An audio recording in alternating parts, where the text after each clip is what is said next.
Greetings, citizens. My name is Minion Soldier, and this is Ship Updates. Now, you may be wondering why the Freelancer Miss is the background footage for this video, and we will get to that in a moment, because pretty much we all know what this video is going to be about and what we're going to be talking about. And that, of course, is the Asperia Prowler.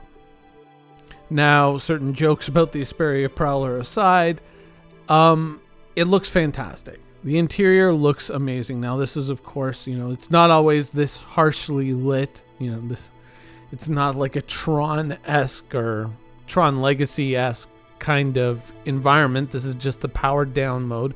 There are different lighting modes for all the ships with interiors in the game. We just don't have a way to manipulate them currently in game, but this is what it looks like when you first step onto it and the ship is powered down. So overall, as an environment, the interior looks amazing. It does have storage spaces for weapons, but I kind of feel like I wish there was just a little for some kind of cargo space within it. But, if you're just carrying a few crates, whatever, then I'm sure you can find a little spot to stash it within the ship. It just will not be secured, but we tend to do that anyways with our ships. We make cargo space. So overall, as a ship in the Star Citizen universe, I have to say that I do like certain aspects of this ship. The idea of, being able to go down to a planet stealthily with an armed, group and maybe take over an objective or complete a mission and get out without being seen, certainly something that's going to be valuable not only now, but into the future. So many times we talk about ships like, it's the Carrack. The Carrack came into the game, yay! But there's really nothing to explore. We get the 890 jump, but there's no luxury passengers to transport. So many of these ships come in and they, practically speaking, they really just don't have a use, whereas the Asperia Prowler does have an immediate use. And, we have to highlight that about this ship.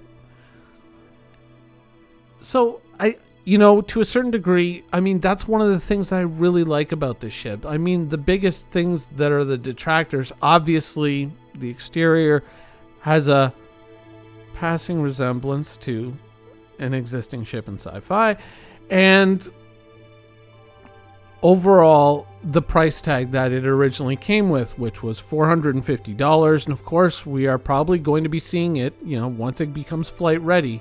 You're going to get another sale, so if you want this, you can get another crack at it. The question is it worth it for the price? To me, it's more of a prestige item. Does it have practical value? 100%. 100% it has immediate practical value in the Star Citizen universe. However, the price tag does not meet the value. So for you as an individual, I'm not going to judge, but it may be fine for you, but for me, it's not. Does that mean I swear off the Prowler and I'm going to be like, no, never? No, I'm going to get an Asperia Prowler. Understand that. But I'm going to get it in the game. I'm going to earn the money in the game and I'm going to buy the ship in the game. I'm not going to spend $450 or whatever it's going to be now, probably closer to $500. To acquire this ship for, real money now. I could, but I'm not going to, because, got to have some objectives when I get in the game. Just can't buy every ship that comes up for sale. So that's kind of my feelings on, obviously, the impending flight-ready sale of the Asperia Prowler. You may see it differently, fine. But, that is, from my point of view, that is how I see it. Overall, though, it does have to be highlighted. It is a gorgeous looking ship. It has immediate practical value, and it's fairly well designed. I wish the interior was just a little bit more roomy. I get the idea that they're going for all like a tree or a forest look, and with all these kind of bars coming down. But along the walls, you could easily put in a few storage spaces, a few racks to put in maybe some food or maybe some guns or some extra ammo. While there are gun racks, I feel that storage space for the things that you may need on a mission, medical supplies and food, water, whatnot.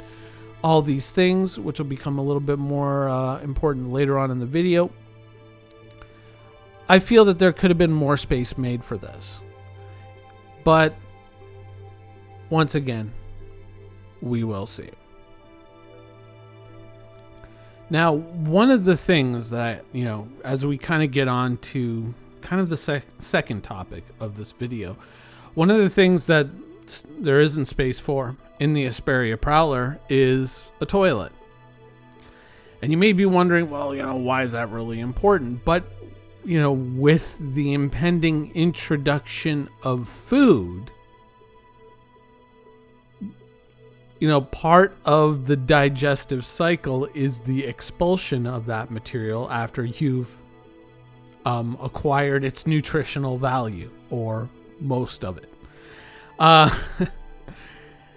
And that's kind of, recently I made a video, and it was talking about these kind of medium to largish combat ships. And I was saying that I really do believe that these ships, like the Freelancer Miss and so on, I mean, there are quite a few to list, are really going to be the bread and butter of Star Citizen.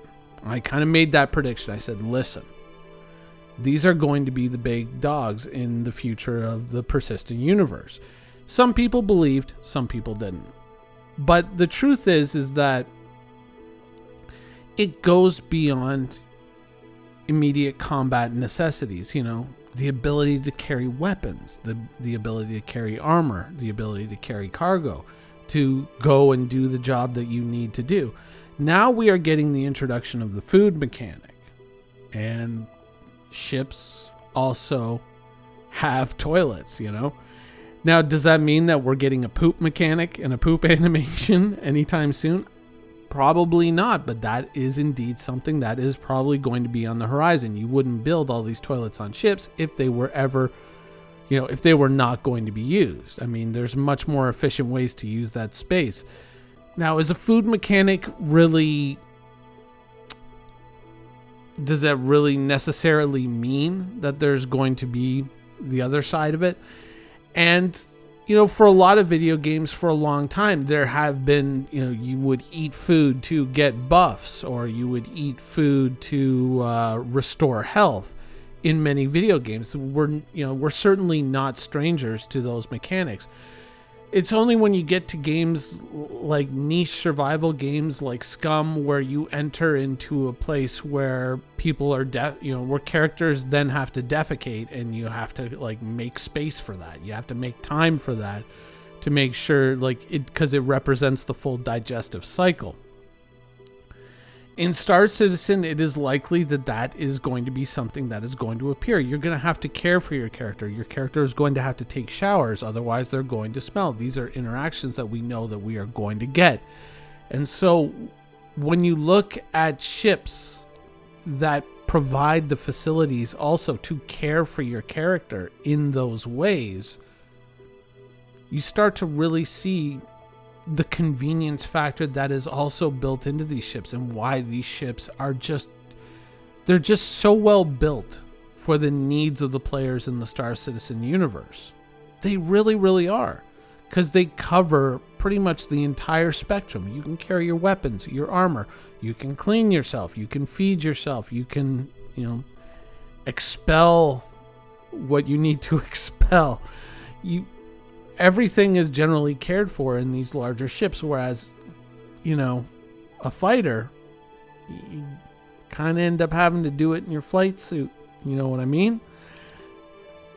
You think body odor is bad. Body odor plus that, probably going to be a lot worse. That's going to be like a pretty heavy minus to your reputation gains in certain space stations, I would think. When you start to think along these lines, and you start to really think about the complexity of Star Citizen as it's imagined and as it's been presented to us, and what we're likely to see just beyond the basic combat performance of a ship, you also have to factor in the real day in and day out life cycle of your character and what this could mean, for your gameplay and how this can impact your gameplay. Not just the range of a ship, but how can the ship care for you as you're having to travel these large ranges. When you start to look at these things and you start to see these things as the finished package of Star Citizen, I think that you're going to start to see the reality kind of sinking in that in an immediate scenario, in very close proximity to where you're located, something like a fighter is actually like not a bad idea to have. And there are certain bonuses and there are certain